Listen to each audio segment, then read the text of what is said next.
let's talk about cruise embarkation and how to handle luggage.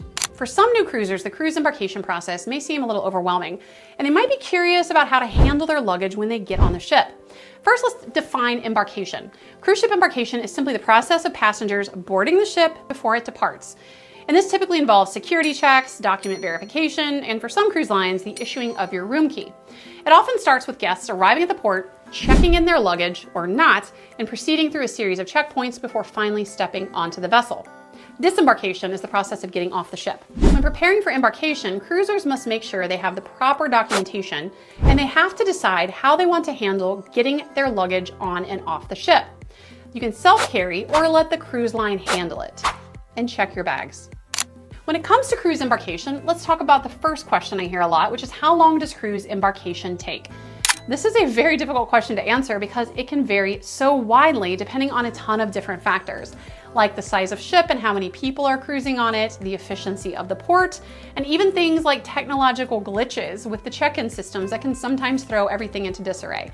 Generally speaking, it can take on average around 25 to 35 minutes, assuming there are no issues like those technical problems or delays in the prior cruise getting disembarked.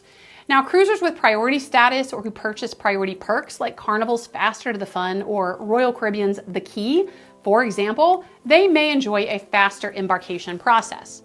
The time to cruise embarkation may also depend on your boarding time window. Some cruise lines, like Princess, for example, they do not have dedicated boarding times. They got rid of that a few years ago. They have open boarding now, but most of the cruise lines do. For the cruise lines that require boarding time slots, each cruiser's boarding time is generally determined during the online check-in process before their cruise. So what is online cruise check-in and when does it open? Most cruise lines require online check-in, and that check-in can open anywhere from 30 to 60 days prior to your sailing date. When you book your cruise, make a note of the online check-in date and mark it on your calendar. Why? Because if you're one of the first to log in and check in online as soon as it opens, you'll have first dibs on your preferred cruise boarding time. That is assuming you're cruising on a line that requires a boarding window. Again, not Princess, they're open boarding. As those slots fill up, only the less desirable ones are typically left available for those who delay in completing their online check-in process. The cruise check-in process online typically involves passengers logging into the cruise line's website and providing necessary personal information, things like travel documents, emergency contacts, and preferences. This also often includes selecting a boarding time.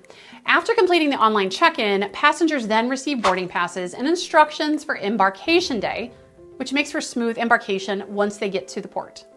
Oh, and pro tip, sometimes cruisers delay that online check-in because they just don't feel like dealing with the documentation requirements, like going and fetching their passport and entering that information.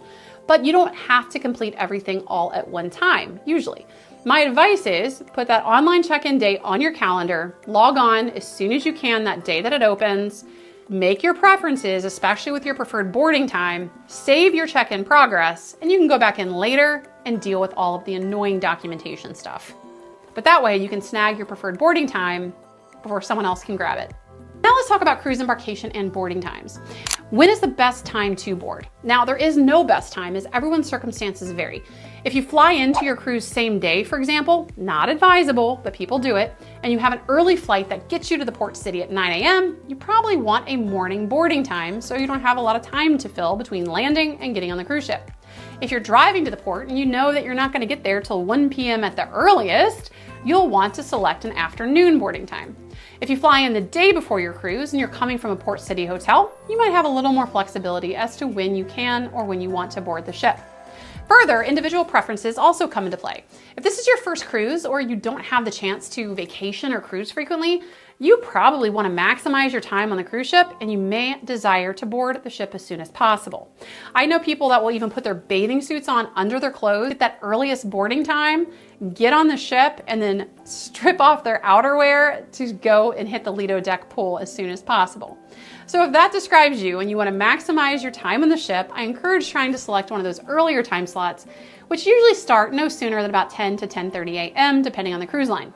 Because keep in mind that an entire ship of cruisers must disembark your ship, then the cruise staff must turn around that ship very quickly, clean all those rooms, in order to have it ready to welcome your new group of embarking cruisers getting on just a few hours later. It's remarkable how fast they do that. Now, generally speaking, most cruisers do clamor for those early time slots, so those are the ones that go fast once online check-in opens. So if you want an early spot, you better get in as soon as check-in opens. However, if you're like me and you cruise often, you may prioritize convenience over time on the ship. I know those earlier slots are in hot competition, and I know that morning and early afternoon are super busy times at the terminal. Long line, maybe having to wait. I don't like that. I also know that most cruise line staterooms don't open until 1:30 p.m. I do not want to deal with checking my bags, lugging them around for hours while I wait for my room to open.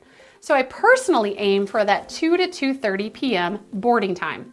That's my personal sweet spot because I can then avoid most of those crowds at the terminal.